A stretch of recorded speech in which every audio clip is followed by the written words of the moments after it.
Hi there, hope you're doing great. So just want to quickly share a point of view with you guys.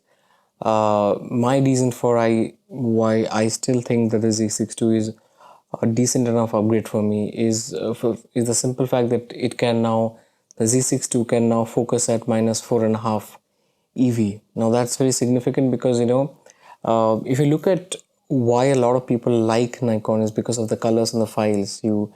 It has a really good dynamic range. The shadow recovery is fantastic. The way you can uh, shoot in low light is really good.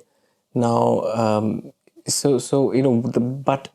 big handicap with the Z6 is that it's not that reliable in extremely low light. And so while the files are great and you're able to recover so much data, so much information out of the files, whether it's JPEG fine or raw, uh, in many cases, when the situation is not ideal and the lighting is not ideal, you sort of the tracking box kind of runs around. It's very uh, difficult to sort of keep it keep it at a certain point. If you want to, let's say, you put that box over a certain thing you want to focus on, and if there's not enough light, you'll see just going mad and running around the screen. So that's what happens, and I face that a lot. I think that if that one thing is sort of improved a lot, the camera becomes a lot more well-rounded product. Of course, they have now put that larger focus box within which the Z6II will now find an eye. I think it's a smart way to sort of ensure that the camera doesn't get confused and doesn't look for eyes everywhere, especially in group shots when you want to focus on a particular person's face. You can just ensure that, or a couple of people's faces, you can ensure that you put a larger box within that instead of going for wide area focus. You can just sort of restrict the camera's search within that box, and you will get the right eye in focus. So I think that's a smart thing that they have done, and that could have been done to Z6 as well. I'm shooting this on Z6. This could have been done on. And the other interesting thing is that they're talking about the video eye autofocus in video.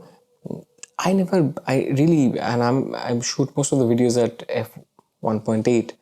I never feel that I'm out of focus. Although there's a fair bit of distance between me and the camera. I'm shooting it on an 85 mm. So this is about 5 feet distance. I'm away 5 feet away from the camera. So there is a bit of depth of field. So my eyes don't need to be particularly in focus. If it just tracks my face, it's good enough. However, that feature is good when you're doing a close-up video, when you're just coming close to the face. You don't want the eye to go out of focus. It's okay if the ears go out of focus, but you want the eye to be in focus. So I understand that that's in certain scenarios that's going to come in handy. The big disappointment for me is still the lack of 10-bit internal.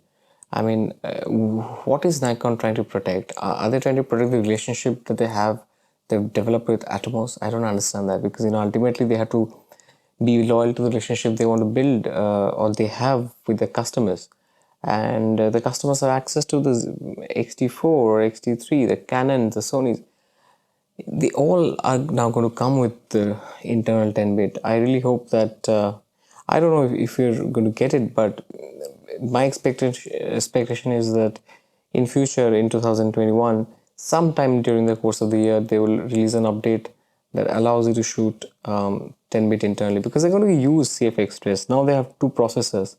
The camera is fast enough, the cards are fast enough to actually take internal recording, so it should be quite capable. I don't know whether they're just trying to protect the relationship with Atomos.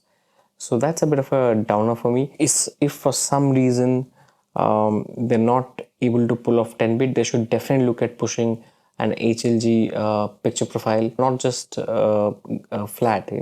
Most people who shoot at 8-bit with a Z6 or Z7 right now, they kind of rely on the flat profile because it's slightly more, you can say there's slightly it's less contrasty, there's a bit more dynamic range. You can also switch on the HDR mode in the camera, that helps. However, I think HLG would really help, and they are bringing it for the 10-bit files, which is to be recorded on Atomos.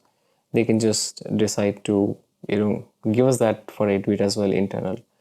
That would be really, and Sony does it for a long time, and I don't know why it's that impossible. So my biggest disappointment is the lack of internal 10-bit, like I said, and the reason that I'm looking forward to the camera Z6II is because I think I can use the camera in more adventurous and more extreme situations in low light, especially in low light. So yeah, that's a quick update from me. I'm looking forward to the camera. It's going to be released in India in November 5th. That's what I hear. And I'm so the moment I get the camera, I will do a bunch of reviews. I'll see how the camera feels and how the differences are. What are the real world differences between the Z6 and Z6II? We should also look at the how the colors are rendered, whether there are other minor differences between the two models.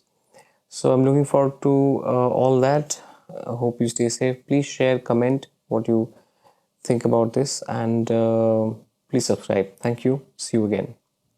Did I just lose the backlight? Ah.